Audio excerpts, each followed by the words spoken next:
aan ku bilowno qodobkeena ugu horeeya ee warkeena caawa xukuumadda Somaliland iyo Khaatumo ayaa heshiis waxa ay ku gaareen magaalada Hargeysa iyagoona eedeyn adag dusha kaga tuuray dawladda federaalka Soomaaliya iyo maamulka Puntland. haddaba warbixin arrinka ku aadan waxa magaalada Hargeysa inooga soo diray wariyaha RTN halka kaga soo warama ee Xasan Maal Lidar. guddiga wadahadallada Somaliland iyo Khaatumo ayaa shir ay ku yeesheen magaalada Hargeysa ku wada gaadhay heshiis ka kooban 10 qodob waxaana qodobada heshiiskani ku jira digniin ay labada dhinac si wada jira ugu dirayaan dawladda federaalka Soomaaliya iyo maamulka Puntland oo ay sheegeen in faragelin iyo xasilooni darro ay ka wadaan deegaanada Buuhoodle isla markaasina beesha caalamka waxay ugu baaqeen inay indho gaara u yeeshaan dhibaatada ka dhacda deegaanadaasi. wasiirka arrimaha dibadda Somaliland Saad Cali Shire ayaa warbaahinta u akhriyay qodobada ay labada dhinac isku afkarteen ee ka soo baxay shirkani. waxaana ka soo baxay shirkaas qodobadan hoos ku xusan. koow waxaanu tacsi u diraynaa eheladii iyo qaraabadii ay dhimashadu ka soo gaadhay isku dhicii ka dhacay magaalada Buuhoodle dhawaan ee dhexmaray labada reer ee walaalaha. laba waxaanu bogaadin iyo hambaliyo u diraynaa odayaashii iyo waxgaradkii ka howlgalay ilaahayna ku guuleeyay inay soo afjaraan shaqadii halka ka dhacday.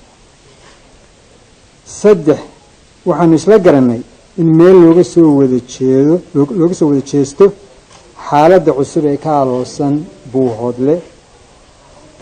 afar in maamulada Garowe iyo Muqdisho ay joojiyaan faragelinta qaawan ee ay ka wadaan deegaamada Somaliland guud ahaan gaar ahaanna Buuhoodle.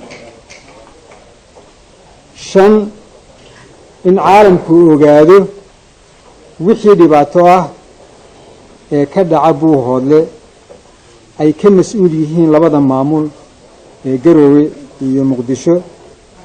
lix in siiba maamulka Puntland joojiyo dhibaatada uu ku hayo nabadda iyo geedi socodka dimuqraadiyadda Somaliland. toddoba in garaadada cuqaasha iyo waxgaradka wadajir uga hortagaan wixii dhib iyo dhaawac nabadda iyo nolosha dadka gaarsiinaya.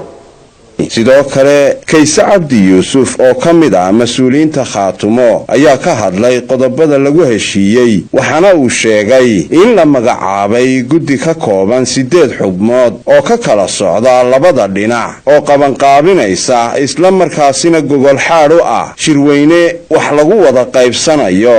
haatan guddi loo saaray oo labada dhinacba u saareen guddi 8 xubnood ah 4 iyo 4 oo shaqadoodu noqonayso inay soo diyaariyaan shirweynaha la iskugu imaan doono. maxaa ajandiisu noqon doonaa? tirada ergooyinka ka soo qayb gelaya maxay noqonayaan? madasha shirka lagu qabanaya xagee noqonaysaa?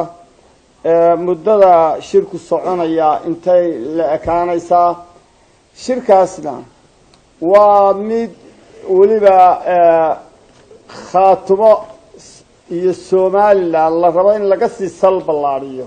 wadahadalladani dhex maray xukuumadda Somaliland iyo Khaatumo ayaa hore 3 jeer uga soo qabsoomay wadamada Itoobiya, Djibouti waxaana mar kale 16 bisha 9aad ee sanadkani loo ballansan yahay shirweyne ballaaran.